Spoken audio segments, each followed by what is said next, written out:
Sa video na ito ay pag-uusapan po natin ang bagong kontrobersiya dito sa mundo ng cryptocurrency. At ito po yung tinatawag po nilang Trump meme coin.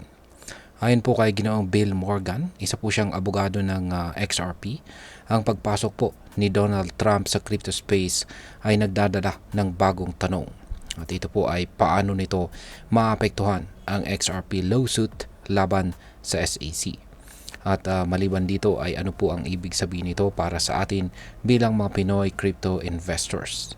Kaya yan po ang siyang ating alamin sa video na ito. Pero bago po tayo magpatuloy ay nais ko lamang po munang bigyang linaw ang aking disclaimer kung saan ang nilalaman po ng video na ito ay hindi po ito isang financial advice. For education and information purposes lamang po ang layunin nito. Ayan, ano nga ba ang Trump meme coin at bakit po ito kontrobersyal ngayon? Yan, ito po kasi ay isang bagong cryptocurrency na inilaunch at saka prinomote ni Pangulong Donald Trump mismo. Ayan, siya po mismo ang nag-promote nito. Kaya sa loob lamang ng ilang oras mula po sa launching nito ay umabot po ito ng market cap na $8 billion. Ngunit hindi ito natanggap ng positibo ng hindi po ito natanggap ng karamihan bilang positibo. Ayan, or hindi po nila ito parang natanggap bilang in a positive way. Ayan. Sa katunayan ay marami pong mga crypto enthusiasts lalo na sa XRP community ang siyang bumatikos dito. Ayon po sa abogado ng XRP na si Ginoong Bill Morgan, ang Trump meme coin ay nagpapakita po ito ng pangangailangan para sa malinaw na regulasyon sa crypto market. At bakit? Dahil ang aktibong promosyon ng isang token ay isang promosyon ng isang token ng isang papasok na presidente ay nagdadala ng tanong tungkol po sa transparency at saka integridad ng crypto market. Ngayon ay paano nga ba naapektuhan ng Trump meme coin ang SEC versus Ripple lawsuit? Ngayon, ang kaso ng SEC laban sa Ripple ay isang mahalagang laban para sa buong industry ng crypto. Dito po ay pinagdidibatihan kung si XRP ay dapat bang ituring bilang isang security. Ngunit ang launching po ng Trump meme coin ay nagdala ng bagong hamon. Ayon po kay Ginoong Bill Morgan, mahirap paniwalaan na magpapatuloy pa ang SEC versus Ripple appeal kung mismong ang incoming president ay nagpo-promote ng isang speculative meme coin.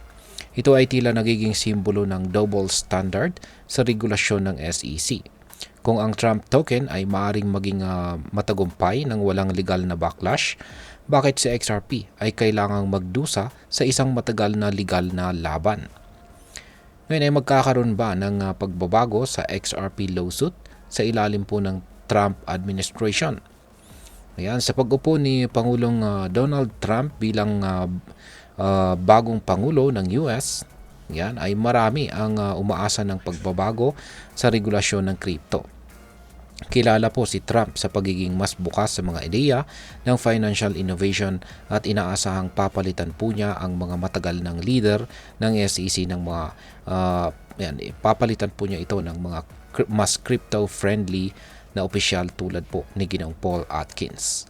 Mayroon ding mga haka-haka na ang mga apat na taong legal na laban sa pagitan po ng SEC at 4 na taon. Ito po yung 4 years na legal na laban sa pagitan ng SEC at saka Ripple ay maaring matapos na. Yan. Ngunit may mga kontrobersiya rin tulad po ng balitang di umano'y binatikos ni Trump ang Ripple dahil po sa pagsuporta nito kay Madam Kamala Harris nitong nakaraang eleksyon. Bagaman ay agad pong pinabuluanan ito ni Ginoong Stuart Alderoty. Siya po ang Chief Legal Officer ng Ripple na nagdulot pa rin ito ng tensyon sa community. Ngayon ay ano naman po ang epekto ng Trump token sa presyo ni XRP? Simula po nang manalo si Trump noong November 2024, lumakas po ang presyo ni XRP. Noong nakarang linggo lamang, umabot po ito sa $3.17.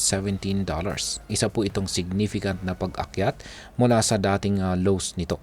Sa loob po ng isang linggo, umangat po si XRP ng 31%, bagamat may bahagyang pagbaba na 3% nitong huli.